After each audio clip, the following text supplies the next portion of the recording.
Olá, bem-vindo ao canal Desaplaudido. Eu vou contar um relato para você. Macumba.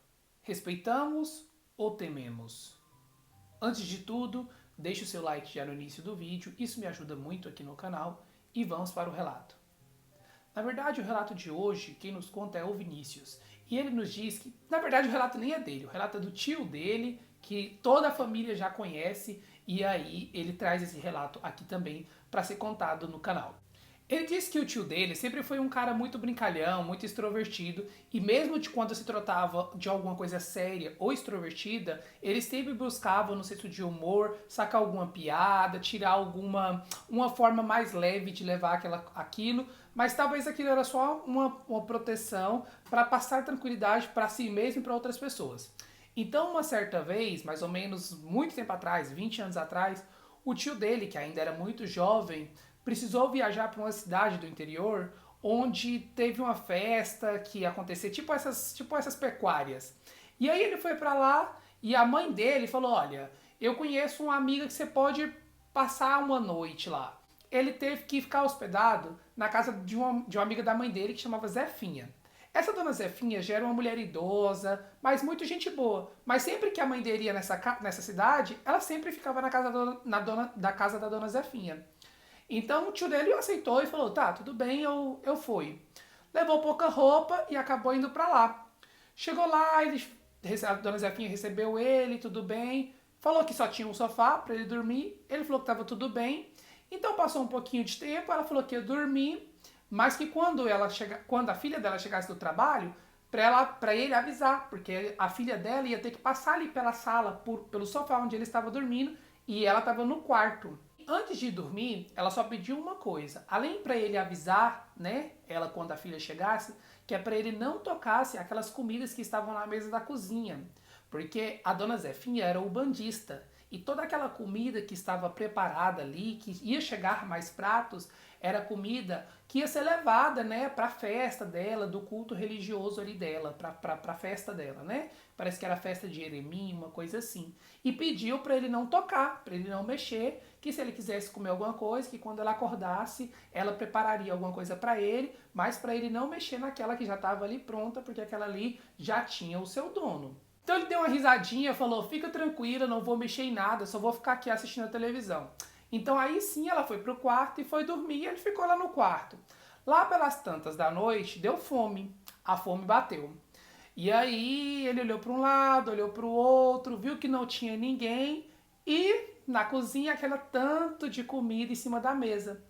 Dentre aquelas comidas tinha uma bacia cheia de pipoca. E aí ele falou: ah, um pouquinho de pipoca não vai fazer falta pro santo, né? Deu um sorriso e pegou. Nisso que ele falou, começou a comer as pipocas, a pipoca que estava uma delícia, porque tinha sido feita no azeite de dedê, ele estava se deliciando nas pipocas, foi lá, comeu, comeu, comeu, prato vai, prato vem, pipoca pra dentro, ele derrubou aquela bacia de pipoca. Nisso que ele derrubou a pipoca, ele falou, se desesperou, né? Começou a querer pedir ajuda, mas viu que a dona Zefinha não acordou com o barulho. Então, pra ninguém ver, ele pegou um pedaço de papelão, fez de pá e começou a varrer aquela pipoca de volta e jogou de volta na vasilha. Só que aí essa pipoca já estava com areia, com cabelo naquela vasilha que era de oferenda. Voltou pro sofá e voltou a assistir televisão. Passou um pouco, ele começou a sentir um vento gelado na orelha, um susto frio, um vento, e ele começou a arrepiar dos pés à cabeça. Olhou para o lado, não tinha ninguém. Olhou para o outro, não tinha ninguém.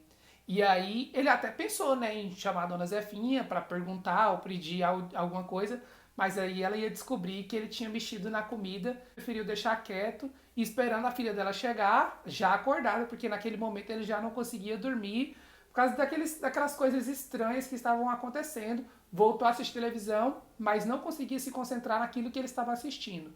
O medo baixou nele. Então ele começou a sentir um enjoo, uma pressão, aqui, como se quisesse vomitar, como se quisesse voltar tudo aquilo que tivesse comido. Ele foi no banheiro e forçou o vômito, ele tentou vomitar. Nisso que ele tentou vomitar, não veio vômito, não veio nada, mas saíam palavras. E essas palavras saíam. Ele não, né? Aquela voz.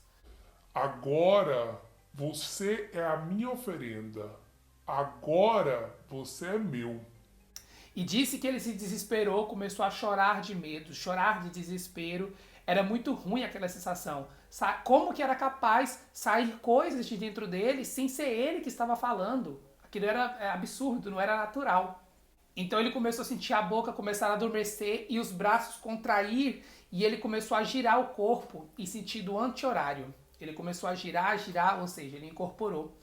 E aí ele começou a sentir umas coisas geladas passando pelo braço e mesmo sem enxergar com vultos de um lado para o outro, ele viu o rosto da Dona Zefinha. E aí ele entendeu que era a Dona Zefinha que estava passando umas ervas nos braços dele, enquanto ela falava umas coisas que ele não entendia, umas palavras que ele não conhecia. Até que ele sentiu um tapa na testa dela e ali ele apagou. Na hora que ele acordou, ele já estava do lado de fora da casa, deitado, de barriga para cima. E aí ele viu assim meio com o olho entreaberto, a Dona Zefinha e um senhor negro do lado dela, bastante negro. E aí um outro de branco perto deles, ali ainda passando umas ervas no corpo dele.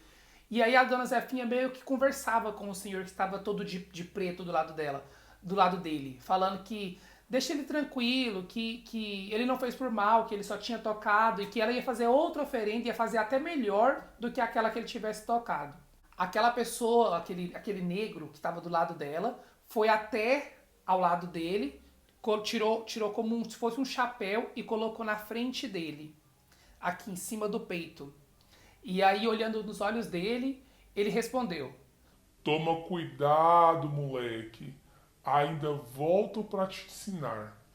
Daí o tio dele disse que o homem, esse moço moreno, foi embora, começou em direção ao mato e entrou pro meio do mato, ele não viu mais. Nesse dia ainda, ele falou que levou uma surra da Dona Zefinha e depois levou uma surra da mãe quando voltou para a cidade. Porque naquela época ele fala que o pai ainda podia bater em menino, então ele apanhou tanto da Dona Zefinha, tanto da mãe dele. Ou seja, o tio dele ainda sentiu na pele o problema da curiosidade dele e até hoje isso virou motivo de sarro e pergunta pro tio se ele respeita ou tem medo de macumba. E ele diz que respeita, só que o que você fala? Você acha que ele tinha medo ou que ele tinha respeito depois que tudo isso aconteceu? Eu não sei, eu não sei, eu não sei. Sei que esse relato também foi de arrepiar. E tenho amigos que são da Umbanda, que são do Candomblé, e nunca cheguei a ir a um evento, né? Eu não sei como se fala, se é culto, se é uma celebração deles, mas já entendo que existe essas comidas que são oferendas, né? Que não pode ser tocada, mas eu acredito que também que como católico incende uma vela para o santo com algum pedido, né, ali de oração por alguém ou algum desejo por alguém ou alguma promessa, inclusive, eles também seria mais ou menos assim.